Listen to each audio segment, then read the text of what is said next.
Le moral des entreprises au plus bas. Une enquête de l'Institut Quidnovi a été menée la semaine dernière auprès de nombreux patrons calédoniens afin de connaître leur perception de l'avenir à court et à moyen terme. Et pour beaucoup, la situation est alarmante. Caroline Antich-Martin et Claude Lindor. Pendant 24 ans, on a quasiment tout le temps tourné avec 2 lignes de production en simultané. Et depuis maintenant, un peu avant 2024, on n'a qu'une seule ligne en production. Une situation critique pour ce fabricant de produits en PVC et matériaux composites. Depuis 2018, il a perdu 55% de son volume de production et 35% de ses effectifs.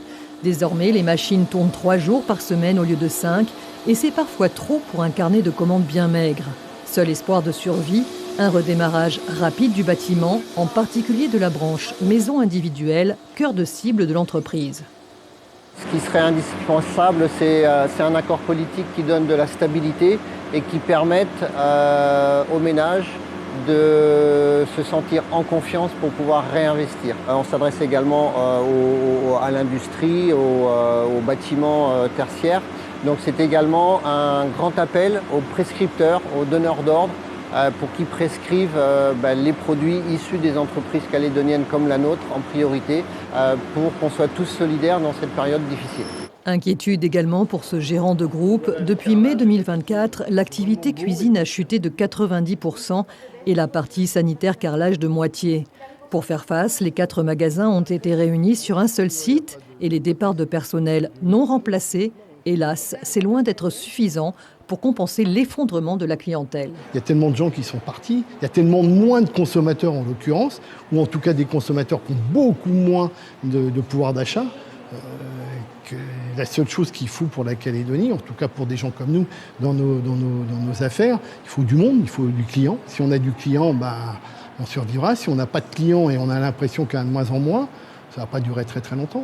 C'est malheureusement, et on pense faire partie des groupes et des entreprises qui ont encore pignon sur rue, mais ça ne va pas durer éternellement. Autre secteur en crise, l'automobile.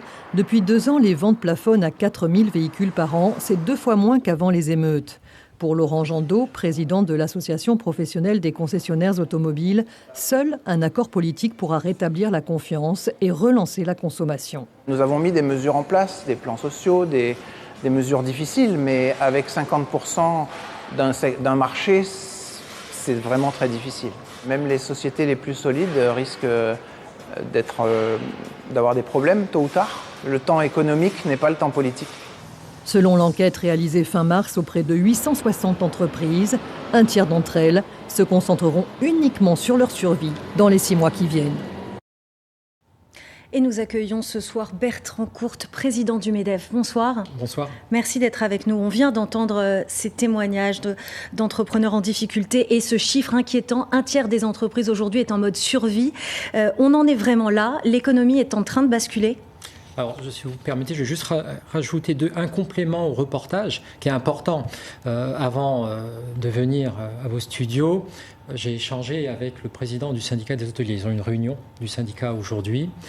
Il m'a annoncé que 80% de leur chiffre d'affaires aujourd'hui a complètement disparu dans les hôtels.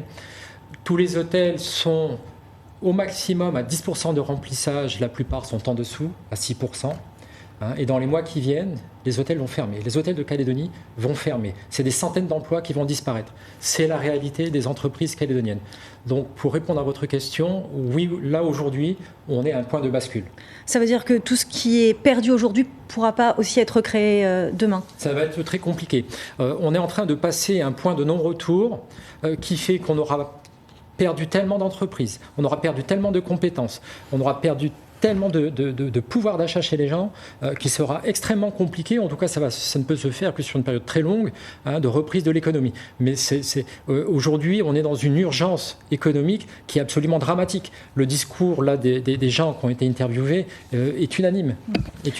Et ce qu'on comprend justement dans ce reportage, c'est que sans visibilité politique, il n'y aura pas de reprise économique. C'est aussi simple que ça ?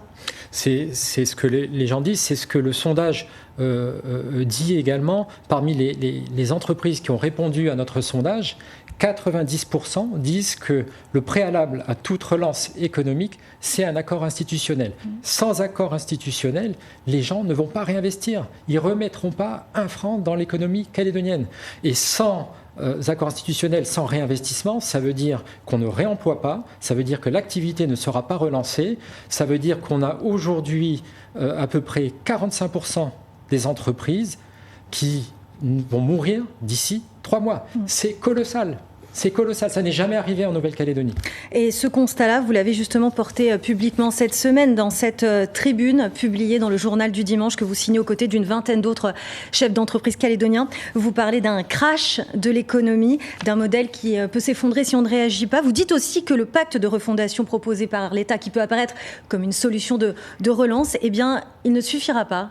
Non, le pacte de refondation de l'État, qui est le bienvenu, bien sûr, c'est quand même 2 milliards d'euros qui vont être investis en Calédonie sur les 5 ans, mais ça n'est pas suffisant. Et ce qu'il ne faut surtout pas croire et voir, c'est que ce pacte de refondation, en fait, vienne masquer la réalité des difficultés et de la détresse des entreprises calédoniennes. Je vais vous donner un exemple très simple, c'est très concret. Sur l'année 2026, l'État finance 100% de 64 projets pour le BTP. 64 projets. Ça représente 9 milliards CFP. Il y a quelques années, pour faire tourner juste le secteur du BTP, il fallait 40 milliards de marché. Et là, c'est 9 qui est financé par l'État. On est très loin de ce qui est suffisant. Ce que vous êtes en train de nous dire, Bertrand Courte, c'est que l'argent ne suffit pas, même avec des projets concrets. Ce qu'il faut, c'est la confiance. Ce qu'il faut, c'est la confiance. Ce qu'il faut, c'est la relance. Ce qu'il faut, c'est l'activité économique. Ce qu'il faut, c'est des investisseurs. Ce qu'il faut, c'est re-rendre la Calédonie attractive.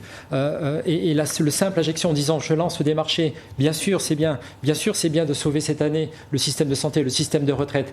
Mais de manière pérenne, ça ne suffit pas. Il faut aujourd'hui une prise de conscience des politiques, qui soient locaux, mais surtout nationaux, puisque c'est l'actualité, que la Nouvelle-Calédonie est sur le point de s'effondrer. Oui, et justement, c'est peut-être là-dessus que vous dites qu'il y a peut-être un malentendu avec Paris, parce qu'on est justement dans ce contexte d'un rendez-vous majeur, à la veille de l'examen de la réforme constitutionnelle, donc à l'Assemblée nationale. Est-ce que vous pensez que cette décision, à elle seule, elle peut changer la donne économique ?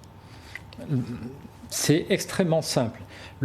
Si aujourd'hui on a le pacte de refondation, un accord institutionnel, il y aura la relance de l'économie en Nouvelle-Calédonie. Parce qu'il y aura la confiance, donc. Parce qu'il y aura la confiance. Si la base de l'économie, c'est la confiance. C'est ça la base.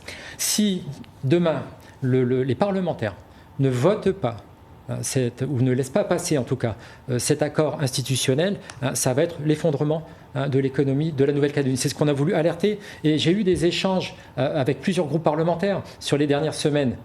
Et c'est absolument dramatique.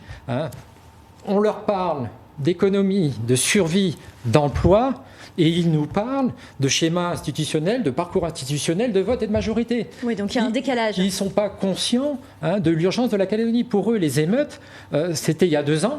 C'était mai 2024. Depuis, il y a eu le pacte de refondation de l'État avec 2 milliards d'euros. Et ils pensent qu'il y a la relance sur le territoire. Ils se trompent complètement. C'est ça qu'on a voulu leur dire.